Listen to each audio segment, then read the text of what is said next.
अस्सलाम वालेकुम दोस्तों, आवां जो पंहिंजो अली हसन चढ़र आहियां। अवां ॾिसी रहिया आहियो मुंहिंजो यूट्यूब चैनल ऐं Facebook page Ali Hasan Chadhar fans. त दोस्तों ॻाल्हि कंदासीं ड्रामा सीरियल दौलाब जे इनकलाबी नारे जो। ऐं उन खां पहिरियों मुंहिंजे इन चैनल खे सब्सक्राइब कयो, लाइक कयो, कमेंट कयो ऐं दोस्तनि ताईं शेयर कयो।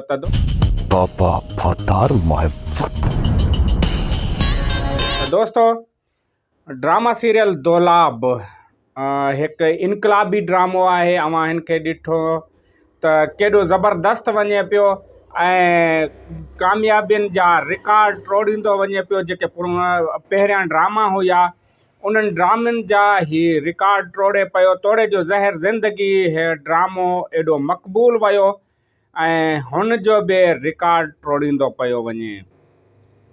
दोस्तों हिन ड्रामे जे लाइ मूं ॿुधायो हो त हिकु नारो लॻंदो।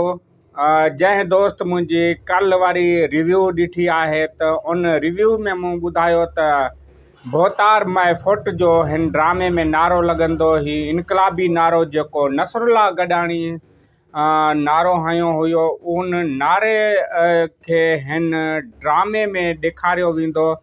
ऐं अवां शायदि किस्त नंबर 10 ॾिठी हूंदी। किस्त नंबर 10 में जॾहिं इरफान शेख सोढल खे जॾहिं मुराद मंसूर खान वठी अचे थो ऐं सोढल जेको हूंदो आहे त उहो बाग़ी हूंदो आहे वॾेरनि जो।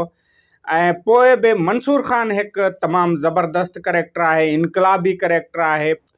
सोढल उनखां बि इनकारी थिए थो ऐं चए थो त मां हेॾे न हलंदुसि, छो त अवां ॾिठो त हुन जी मोहमारी थी चुकी आहे मंसूर खान सां सोढल जी पहिरें। हाणे थियो ईअं त मुराद जॾहिं सोढल खे वठी आयो मंसूर खान वटि, शायदि होॾऊं शाहनवाज़ खान जेको आहे हिन ते प्रेशर रखे थो। जेके हिननि क़तल कया हुआ ही उन जे चए में नथा अचनि मुराद वारा। हाणे मुराद ते रेड कराए थो। उन ख़ौफ़ खां मुराद जेको पंहिंजे माण्हुनि खे मंसूर खान ॾांहुं मोकिले थो, हू हुते वठी अचे थो त जीअं सभु अरेस्ट थी वञनि, ही जेके आहिनि पोयां घर जो ख़्यालु रखनि ऐं उन्हनि खे छॾाए सघनि। ड्रामो अॻिते तमामु ज़बरदस्त थींदो।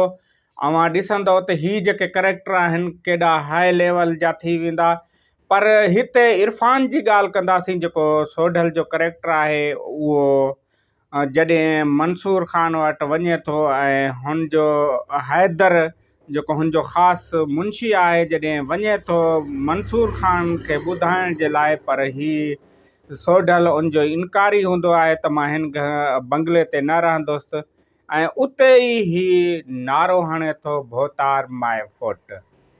ऐं दोस्तों ही नारो एॾो कामयाब थियो आहे सोशल मीडिया ते, हर पासे हिन नारे जी धूम आहे। ही इरफान जो जेको करेक्टर आहे उनखे पूरे सिंध वारा जेके आहिनि वॾे जोश ख़रोश सां पंहिंजे वाल ते रखनि पिया, पंहिंजे स्टेटस ते लॻाइनि पिया। हिकु तमामु ज़बरदस्त ही करेक्टर आहे। तोड़े जो हिन ड्रामे जो डायरेक्टर फरज़ंद मलिक खजू पंहिंजे वाल ते रखियो आहे, अवां ॾिसी सघो था हुतां। त दोस्तों हाणे ही जेको नारो आहे जेको नसरुल्ला गॾाणी हयो हो सरदार माए फुट जो, ऐं जंहिंजे करे हुनखे क़तल कयो वियो हो, उहो नारो अॼु एॾो मक़बूल थी चुको आहे त हर माण्हू जी ज़िबान ते ही नारो आहे। पर हाणे जॾहिं साईं नूर ज़हूर हिन ते कलम खई आहे, हिकु ड्रामो लिखियो आहे दौलाब, ऐं उन दौलाब ड्रामे में इन नारे खे ॾेखारियो वियो आहे। ऐं दोस्तों होॾां हवेली ड्रामो कंहिं सबब जे करे वाइंड अप थी चुको आहे। ऐं अव्हांखे मूं कल्ह बि ॿुधायो हो त हवेली ड्रामो जेको आहे हाणे कोन हली सघंदो। हिन जो डायरेक्टर मंज़ूर दानिश साहब मूंखे ॿुधायो त हिन जा जेके करेक्टर आहिनि उहे ॿिए शेड्यूल में किथे ॿिए कम में मसरूफ़ आहिनि। उन जे करे हीअ हवेली ड्रामो जेको आहे फ़िलहालु हिन जो वाइंड अप कयो पियो वञे ऐं हिते ई ख़तमु कयो वेंदो। ऐं होॾां मंज़ूर दानिश साहब मेहरान चैनल जो हिकु तमामु ज़बरदस्त ड्रामो जेको दो नालो जंहिंजो रखियो वेंदो ऐं उहो ड्रामो तमामु बहितरीनु ड्रामो हूंदो जेको जीअं दोलाब ड्रामो हले पियो अहिड़े टाइप जो ड्रामो हाणे ईंदो मेहरान चैनल ते। हाणे मेहरान चैनल जेको पहिरियां ड्रामो कोन ॾिए पियो पर हाणे उन इहा शुरूआति करे छॾी आहे तमामु ज़बरदस्त ड्रामनि जी। ऐं हाणे ही मेहरान चैनल जो दो जेको ड्रामो हूंदो तमामु ज़बरदस्त ड्रामो हूंदो। अवां ॾिसंदड़नि जे लाइ ही हिकु तमामु वॾी ख़ुशख़बरी आहे त हिन में मंज़ूर दानिश ख़ुदि अचे पियो।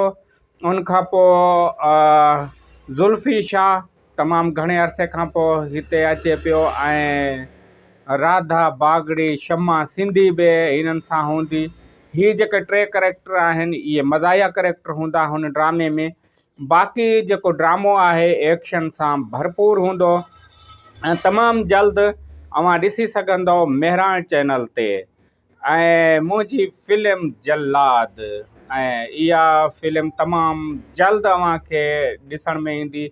बसि 2-3 ॾींहंनि जे लाइ अव्हां सिबर कयो। 2-3 ॾींहंनि खां पोइ ही फिल्म अव्हांखे ॾेखारी वेंदी। तमामु ज़बरदस्त फिल्म आहे। अव्हां हिन जो प्रोमो ॾिठो हूंदो ऐं ही एक्शन सां भरपूर आहे, हैंड फाइटिंग सां भरपूर आहे। इन ते पंहिंजे अलीअ संचड़ खे ॾींदा इजाज़त। वेंदे मुंहिंजे हिन चैनल खे सब्सक्राइब कयो, लाइक कयो, कमेंट कयो ऐं दोस्तनि ताईं शेयर कयो। मूंखे ॾियो इजाज़त। अल्लाह हाफ़िज़।